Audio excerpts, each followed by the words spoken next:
A growing buzz that the New York Knicks might be moving on from Mitchell Robinson, bringing in Jonas Valanciunas to take his place. What would a deal look like? And is this something they should do? Plus, Mitchell Robinson actually responds to the rumor. We've got a lot to get into on today's show. I'm Trevor Lane. This is the Basketball Bulletin. Make sure you subscribe to the channel. Turn on those notifications right now. Joined by Donnie Freeman. Donnie, the Knicks, they're in that tier just below the Cavs and the Celtics. They need to get that boost up to the next level here. Trading Mitchell Robinson, maybe a bit of a surprise. He's due back from injury soon, but maybe that's the path for them to take the next step. Yeah, he's on a significant salary, and typically when you have those, you can maybe move that for a player that's going to be good for you going forward. And so that being said, I mean, he is somebody that's never really playing, and they really could use his production or another backup big. And maybe they are looking for that potentially out there on the market. I'm not really sure if we got the best names here, but, you know, the Knicks could use an upgrade. Well, here's what Ian Begley had to say about the situation. Solid belief that he will be back and they will have him back on the floor. I think early February. So I do think that's a. I mean, early February back for Mitchell Robinson. Like that's not long. We're just talking about a few more weeks. Yeah, but it's like deadline. You don't have long to evaluate and see what you have. That's a great point. That's at the deadline. Yeah, that's at the so, and that's a great. Like, if the Knicks are not convinced that he's back 100% at the beginning of February, what do you do? Do you just move him and risk? Like, because there's if somebody's back early February, Donnie, I always look at it as they're one minor setback for being out through the All-Star break. Because when you're that close to the All-Star break, teams will just kick the can down the road an extra week just to give the player another week to recover. Yeah, I mean, even if he was recovering or returning right now, you'd still be cutting it close for like having enough time to see him out there, see if he's fully healthy, evaluate how he looks with your current build, see if you need to make additions elsewhere. There was some talks about like Jericho Sims and stuff like that. Yeah. Right at the deadline, basically, I don't even know. What happens if he comes back like early February, but like February 8th? Like that's. Then you're keeping your fingers crossed and you're hoping that he stays healthy. But maybe there's another option out here. Let's see. The real thing now, do you wait that long or do you move on and do you try to pick up somebody else? I do think Jonas Valanciunas will be somebody that's on their radar if they do decide to move on for Mitchell Robinson and decide that they need somebody else in there. I really think in a perfect world, Mitch comes back, he's healthy, he shows he can play, and then they move forward there because I think we kind of forget how good he is, offensive rebounding, defending the rim, and how high level he was playing at before he got hurt last year. A few injuries, the first one, and then the Embiid takedown. So the best case scenario for them is that happens. And everything that I'd heard was that he'd been making linear progress on that rehab and that nobody had expected him, to not be back at some point. And so I think look at February there, and then we'll see where they go. Okay. Now, so early February, but Jonas Valanciunas may be a name for them to target if they're not confident that he's going to come back. And really, it's not just come back, it's come back and stay back. Now, Mitchell Robinson did respond to the rumor here on social media, and he says this: I'm not going to say what I want to say, but all love. He's been rehabbing he has not played yet this season. He's been rehabbing this injury for a long time. He is almost at the finish line. It's got to be a little bit of a gut punch for Mitchell Robinson to hear his name in trade rumors now when we're weeks away from him maybe coming back. I mean, but like I said earlier, there are not a lot of guys on their books aside from him that you're going to be moving off of in this current edition of the team. So I kind of feel like he had to know that it would eventually come back to him though, right? Well, but it would be different, I think, if it was they're going to move Mitchell Robinson and they're going to go get another wing or they're going to go get another guard or something. This is moving Mitchell Robinson to get another guy who essentially does the stuff that Mitchell Robinson does, right? Like they really take his role. But I also get why, and this is it, really. It's this simple, Donnie. Are you confident when he comes back that he's going to stay back? He misses games every year, a lot of games. Every single year. He hasn't played yet this year. He is an elite offense. He might be the best offensive rebounder in the NBA, period. 4.6 is insane. It's absurd. Like insane. The dude is a monster. But the problem is you can't get any offensive rebounds from the bench. So it all comes down to, do the Knicks believe he's going to stay back or not? Now, if they don't, what do you think about Valanciunas as a replacement? I just got to say, Trev, you said you can't get offensive rebounds from the bench. I just got to say you can, but you got to get subbed into the game. Well, yeah. You mean in street clothes? I mean in street clothes, Yeah, not literally on the bench. I had to do it. I couldn't resist. I was sitting there. I was fighting it back. I was like, oh, I shouldn't do it. I had to. No. In all seriousness, Jonas. I mean, when you really think about what they need, I actually don't love the addition. I think they could really use a defensive center behind Cat so they can give a different look. Jonas is awesome for what they would be needing him for, just rebounding. He's great as a rebounder. He's going to get you 10 and 10 if you give him enough opportunity to do so. And I think he would be a reliable backup big, which you could argue is their most important need.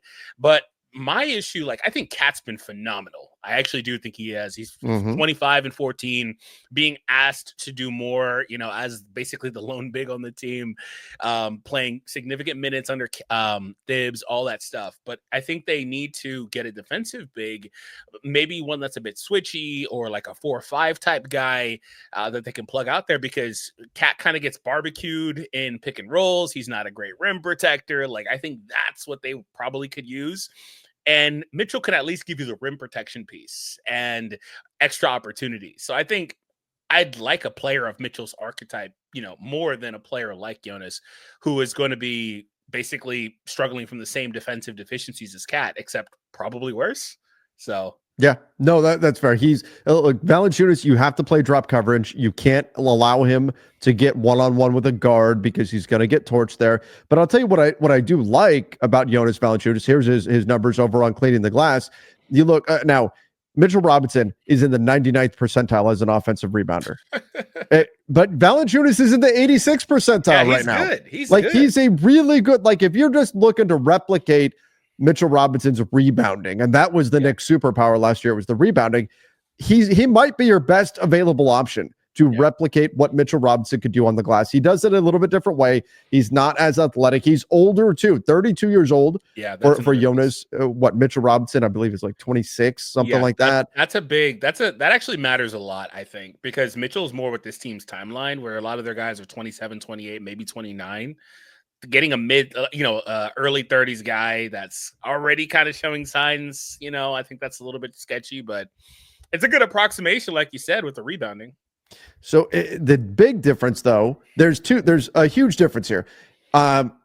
Mitchell Robinson, much more of a rim protector than Valanciunas is, but Valanciunas a much better scorer than Mitchell Robinson is. He does a much better job putting the ball in the basket. Now, a little bit of it, I think, is not true.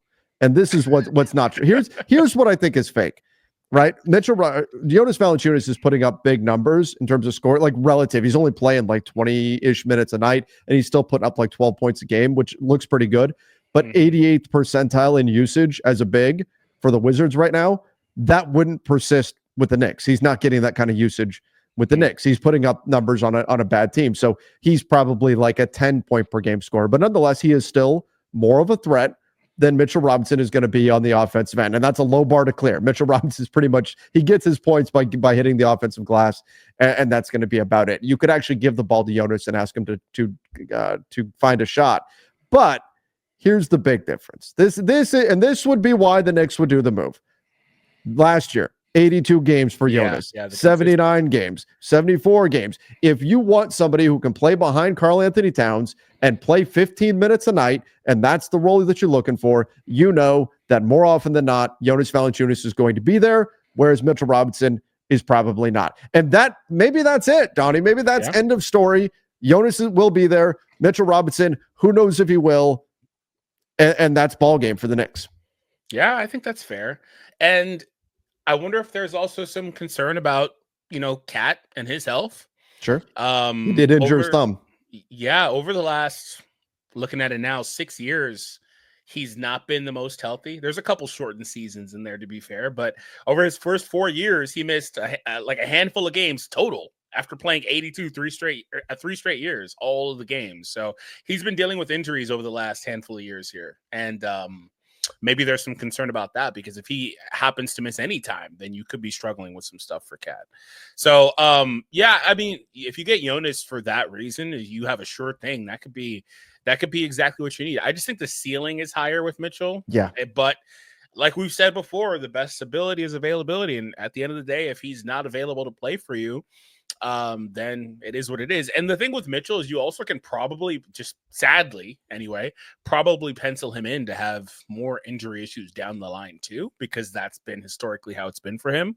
So that is another concern, even beyond this season or beyond, coming back early February into the playoffs, all that stuff. My thing is, I'm not sure that they need another like defensive liability / offensive center, because they've got the third best offense right now. They've got the third offense, 15th defense. I think that's where they should be trying to up their game, is more on the defense. And they're tied for second with Boston. They've got the exact same offensive rating. So like, I'm not sure that's what they would need. But again, just the consistency piece. If you're going to get a guy that's, you can rely on, there is value in that. Yeah, I think that would be the reason to do this. But you're right. I think the ceiling is higher with Mitchell Robinson. I think there is an emotional attachment because he was drafted by the Knicks. He's their guy.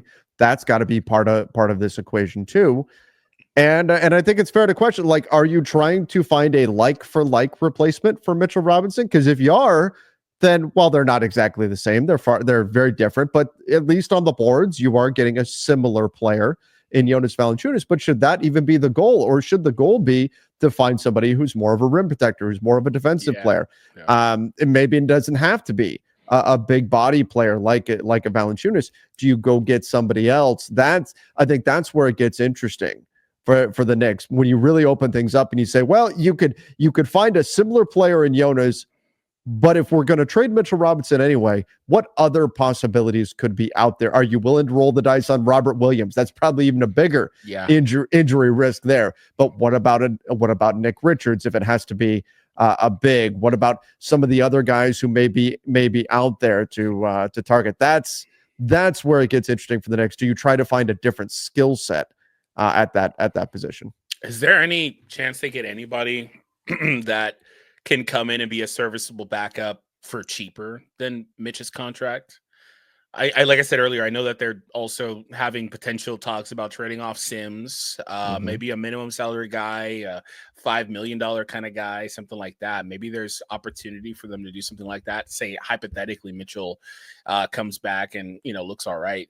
I think they still need a third big in their rotation, probably just in case. But yeah, I mean, if you could find a way to somehow get to that $5 million for Nick Richards without having to part with Mitchell Robinson, then you've got Mitchell Robinson and you've got the backup that you've got the ceiling, but you also have your floor covered in that you would have Nick Richards. Now, getting there contract wise with the Hornets may be a little bit tough when we look at who the Knicks have available to potentially trade. And the Hornets are locked in on Yusuf Nurkic.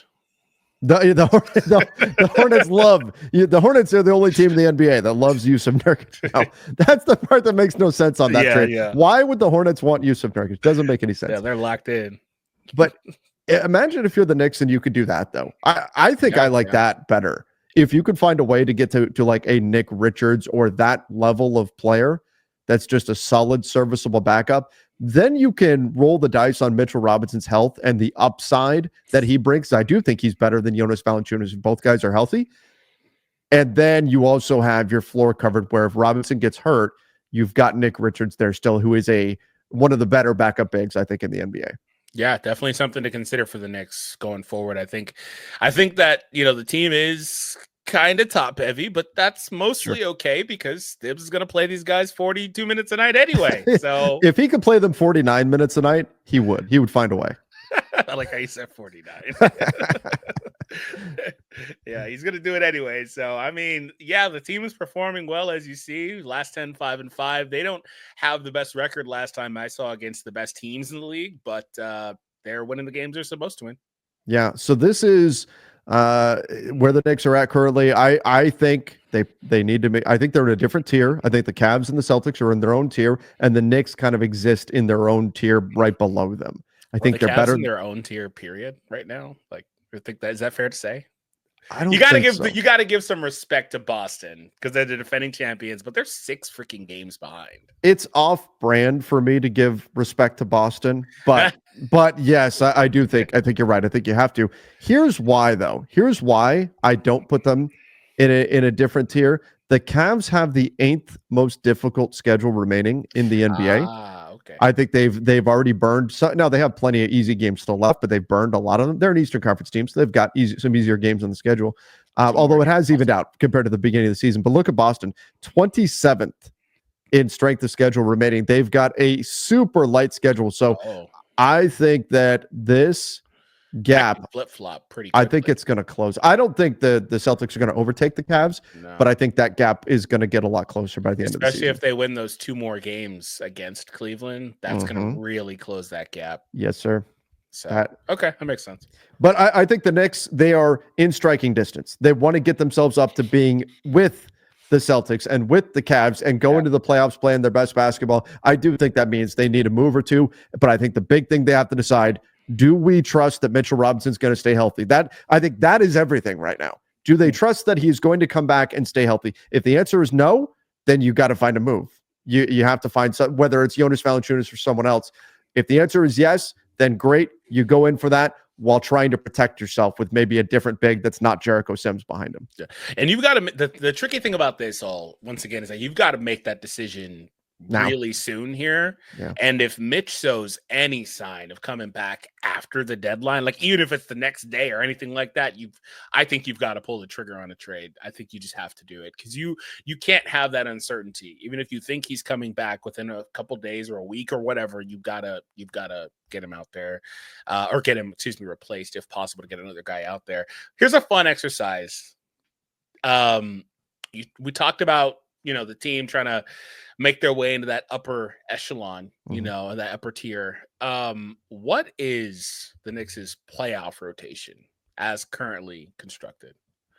Because I think this team being more top heavy is not a bad thing given the coach. I don't love that he's willing to run his guys into the ground right now, but in the playoff series, that's not going to matter as much because you're playing 8 guys, probably, maybe 9. Like, it's not as big a deal. So I'm curious if this team would have better success in that type of setting anyway, to where they can get in a matchup against a Boston or a Cleveland or whoever and really, put them up to it, have make them work for it. Well, my concern with that is, do they have another gear that they can go to? Because they're running kind of a playoff-esque rotation right now. When you look at, Bridges playing 39 minutes a night, Josh Hart playing 38, 36 for OG. Maybe these Brunson's going to play 40 minutes. Brunson is going to play 40. So these guys can jump up a little bit. But you look, you've got Miles McBride is playing 24 minutes a night. Precious Achiuwa is getting 17 and a half. Campaign is getting 15. I would like to get a little bit more strength there with the Campaign and Jericho Sims as the kind of 8th and 9th man guys. Landry Shamet can do some things for them, and he's only played 12 games right now, but he's at least a shooter you can bring in. But they're very much relying on their first 5 and then really kind of a 6th guy in McBride. I think if you get a Valanciunas or Mitch Robinson comes back, he's able to absorb some of those minutes. But I do think that on one hand, the lack of depth, do we see this team suffering from fatigue in the regular season that they're not going to in the playoffs because everybody's playing a similar rotation instead of relying on depth? Yeah, I think there's something to that. But at the same time, is there another gear for them to get? If they're already basically running a playoff rotation, does that limit their upside come the postseason? Like, we know the Celtics are going to take it to another level come playoff time. I don't know if the Knicks can do that or not because they're already playing their main guys heavy minutes. Yeah, and one thing I'd say looking at this is they are playing the main guys heavy minutes, but their best 2 players, in my opinion, are at the bottom end of that. And there's a pretty big gap there between Mikal and Cat, where I'd expect Cat and Brunson to both play 5 or 6 more minutes per game. Precious gives them good minutes when he's out there, 17, but I'd expect for him to not be in the rotation when Mitch is back as well. You probably run with McBride and Mitch and maybe a guard, maybe Cam, and that's like it. Like, so that's why I asked about it. And Jericho Sims minutes are gone. Yeah, they're gone. Shamit's minutes are gone. Like these guys aren't playing. And so if you're in a setting where you have to only use these same guys, the question is burnout prior to that. But that's where, like, I think they have another gear they can get into if that's the case because of how they are already played. Like, they're already conditioned and used to it. So that's the added side of that. Yeah. Yeah. Well, you know what, Donnie, I've always admired the way the Knicks play, the heart, the grit that they play with. They're a lot of fun to watch. I'm excited to see what they can do. I do think they need to make a move or two. Nothing major, just a few things around the margins.